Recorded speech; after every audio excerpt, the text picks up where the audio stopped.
Grease pencils. Blender Greasepencil is a tool within Blender that allows you to use 2D elements in a 3D environment. Using this tool, we can create a scene such as this in 3 simple steps. Toon shading, Greasepencil with a lineup modifier, and Greasepencil for details. Other stylization can be added to make the scene look more 2D. Creating a toon shader is pretty easy. Let's begin with a general file. First, we're going to get rid of the cube and add in a mesh monkey. Shift A to add mesh monkey. Now that we've added our monkey, I'm going to go ahead and go to my modifiers. This is the little wrench over here on the right side, and add a subdivision surface. Change my levels view to 2, and now the monkey is smooth. Right click, shade smooth. Now the monkey is even smoother. This is going to allow me to have a good example. I'm just going to scale it up and move it up a little bit. A good example for how my shader is going to behave, because it has all of this texture, which is going to be great for me testing out my shader later on. Now that I have my object to test my shader on, I'm going to go to the shading menu. In here, you'll see an example of your shader. Right now there is no shader, so it's white. What I'm going to do is go ahead and change my viewport to viewport shading, as opposed to the texture material preview. This gives me a little bit more of a, I'm going to move my light, realistic view of how my shader is going to end up looking in the end product. Since we're using Eevee, it shouldn't be too incentive to use the actual render engine to render your scene in real time, so that shouldn't be too much of an issue. I'm just going to go ahead and move my light by clicking it and pressing G and just moving it around a little to get a little bit more light on the face, so I can change my texture a little easier. What we're going to do now is we're going to create our shader. We're going to go click our object, select it, and then click New. This adds our new shader, and you'll see that you start with a principled BSDF and a material output. All we're going to need is to add 2 nodes, and I'll explain what they do. We're going to get a shader to RGB, and how you add them is Shift A, or you can go here and go Add, and then Search. We're going to begin with the shader to RGB. I already got that. And then we're going to go and add a color ramp. Again, Shift A to add, and then you can just type in what you want. So I've got my shader to RGB, my principled BSDF running into my shader to RGB, with the color going into the FAC of the color ramp, with the color of that going into my material output surface. And you'll see it looks very similar to what I had earlier. It's not really doing anything, and I'll tell you why. First, we have our shader. This kind of sees, it sees the light, how does this material, where is it light, where is it dark, where are the shadows. It's a very realistic shader. And since we're going for stylization, we're going to go and run that into a shader to RGB. This takes our shader and turns it into color values. We take those color values and we put them into a color ramp. So essentially what we're doing is we're saying, in these light areas, it's going to be this color from, at this is the most light, this is the least light. At the very least light, it's going to be black. The very most light, it's white. And because it's a perfect gradient, a very linear gradient, it's going to look pretty natural. We're going to begin with changing this to constant. This is very important for the stylization. You'll see immediately it's only white or black. So I'm saying at the very, very brightest points, it's white, but everywhere else, it's going to be black. And I can change this by moving my, my color ramp, my little white slider, to say, from this amount of light to this amount of light, it's white, and from this amount of light to this amount of light, it's dark. That gives you a lot of control over the colors that you display on your object later on. But what we're going to begin with doing is just changing these colors around and adding a third color. For now, let's just make it like a light gray or a darkish gray. And you can see I'll have, my highlights be the very brightest white, and then a lot of my midtones, and then at the very bottom we'll have our darker colors, our shadows. Very dramatic looking, I like it. Now that I've gotten my colors into a good place, I'm pretty happy with where they are. I'm going to start changing them to, let's say, for example, a purple color. So I'm just going to change my light purple, or my white to my highlight color to a very, very bright and light sort of lavender color.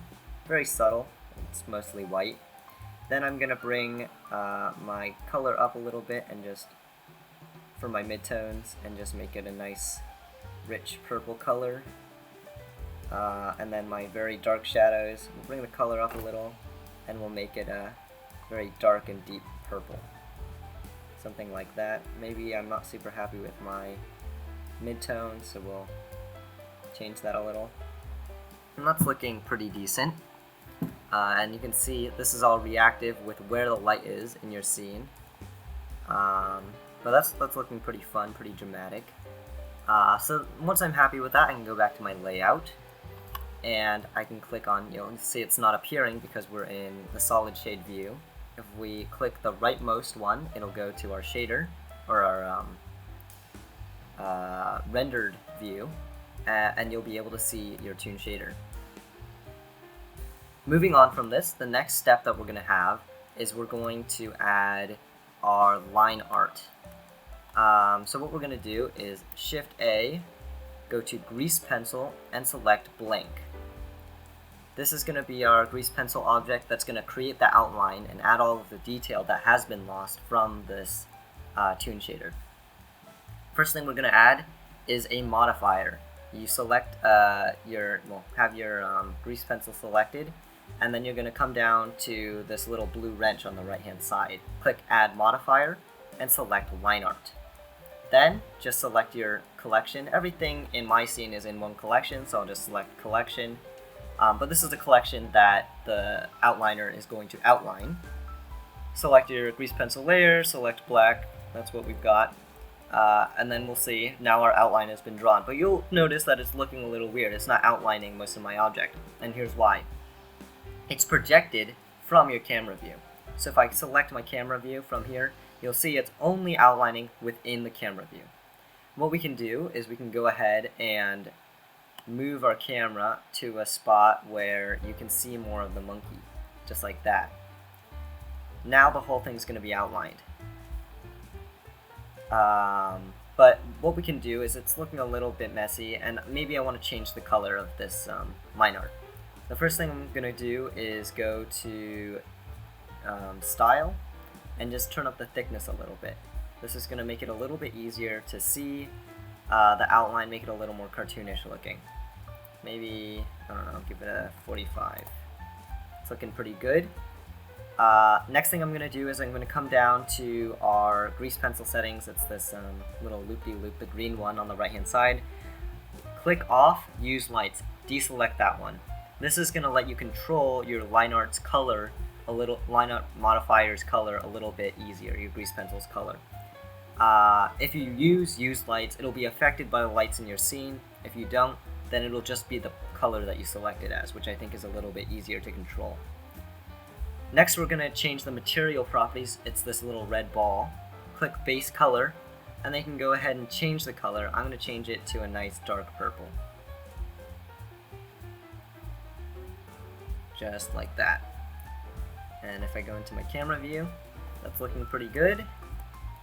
Maybe a little darker, just so I can see it in these slightly darker areas. But that's looking pretty decent. You can choose to rename this to purple, since it's no longer black or whatever color. So now we've got our outline, and you'll see it's looking pretty good. So that's how you get the line art modifier onto your object. And as you can see, if I want to add another object, let's say a sphere, I can go ahead, get a sphere, make it smooth, and then go to shading, select my toon shader, and then if I look at it, it also has the nice outline and all of the lovely toon shading, since everything in the collection is affected by this line art modifier. And even if I move things around, it's still going to have the outline, as you can see. If I would like, I can continue on with this project by adding in extra details from Greasepencil. I can do this by going ahead and Shift A, adding another grease pencil object. I'm going to choose blank in this example. I'll just call this Details, so I don't get it confused with my previous grease pencil, which I could name Outliner. And there we go. What I'm going to do is first set up the colors and the shading of the grease pencil. So I'm going to begin, uncheck use lights, go to your materials, and then we're going to make it's going to use the same purple as earlier. So I'll just click my materials for my grease pencil, select purple from earlier. And what I'm going to do is I'm going to go ahead and use this to draw on details on the monkey. So I'm just going to, I can just click here, or I did Alt, middle click, and swipe with my mouse to go into the side views. This kind of helps you get a little bit more of an accurate, straight-on view. But what I'm going to do with my detail selected, I'm going to go to Draw mode. And now I am in the Draw mode. So I can go ahead, change my radius to 45, that was my radius for my other grease pencil, and I can go ahead and not draw. First, I'm going to choose Surface, change my offset to like 0.3, that might be too high, we'll change it to 0.2. And then what that means is wherever I draw, it'll draw across the surface as opposed to on a flat plane somewhere. So you can see it conforms to the shape of my object for the most part.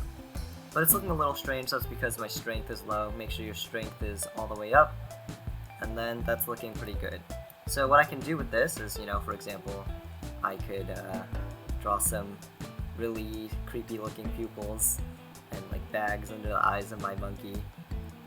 What if I wanted to, for example, make the monkey look really scared or evil? Put some eyebrows on the monkey. So now you'll see my monkey's looking a little bit strange because I'm able to draw these details on. I could draw more details for the ears or whatever, or give it nostrils. All sorts of details. You can, draw all over it, and you'll see, it conforms to the shape of your mesh for the most part. Since I made the offset pretty high, so it doesn't like clip into the actual mesh itself, it can look a little wonky at times. But if you're doing a still, and you do it from your camera view, you're drawing from your camera view, it shouldn't matter too much. Draw a little happy face on my ball. So if you're doing a still and not an animation, this should be adequate to add more detail to your piece. For example, I could also add shading like that. For animation, there's a couple more steps to follow in order to make your piece look a little better. For example, we can add modifiers to our outliner in order to make it wiggle around a little bit, to add kind of a hand-drawn feel, as if every frame was drawn separately and changes a little bit between frames. So we're going to go back to object mode, and I'm going to go select my outliner and go to my modifier settings. I can click Add Modifier and select Noise. This is going to appear underneath my line art modifier. I'm just going to click this little arrow in the top left to make it smaller, and you'll see in my noise modifier there's all of these settings. By default, if I press play or space, you'll see it kind of moves around on my lines and makes it look a little wonky. This is because the position modifier is at 0.5, which is pretty high. We're going to go ahead and select the position modifier and just drag it down to a more manageable number, very low. I like generally to have my position and my thickness selected as very low numbers, and you'll see it just adds a little bit of movement between frames, which I think can add a lot, as if every frame was redrawn by hand, to kind of add a little bit more of a hand-drawn feel. This can also be applied to your details. I can add modifier noise after selecting my details and just do the same thing. A very low position, a little bit higher thickness, and you'll see those also wiggle around a little bit too, as if the whole scene was, redrawn several times.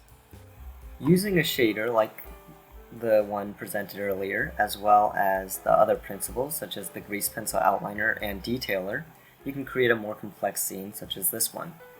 As you can see, I've created multiple grease pencils, some for the fish in the background, as you can see, which have red and sort of yellow outlines respectively, as well as a blue one or a dark blue one for the details inside of the train.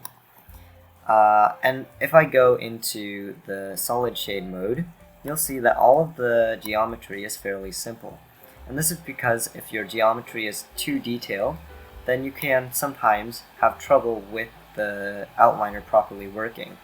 Not only that, it's also kind of a waste of time, considering that the shader that we use, the toon shader, gets rid of a lot of the geometry and makes it look kind of flat. So in a lot of senses, there's no reason to make it that complex in the first place.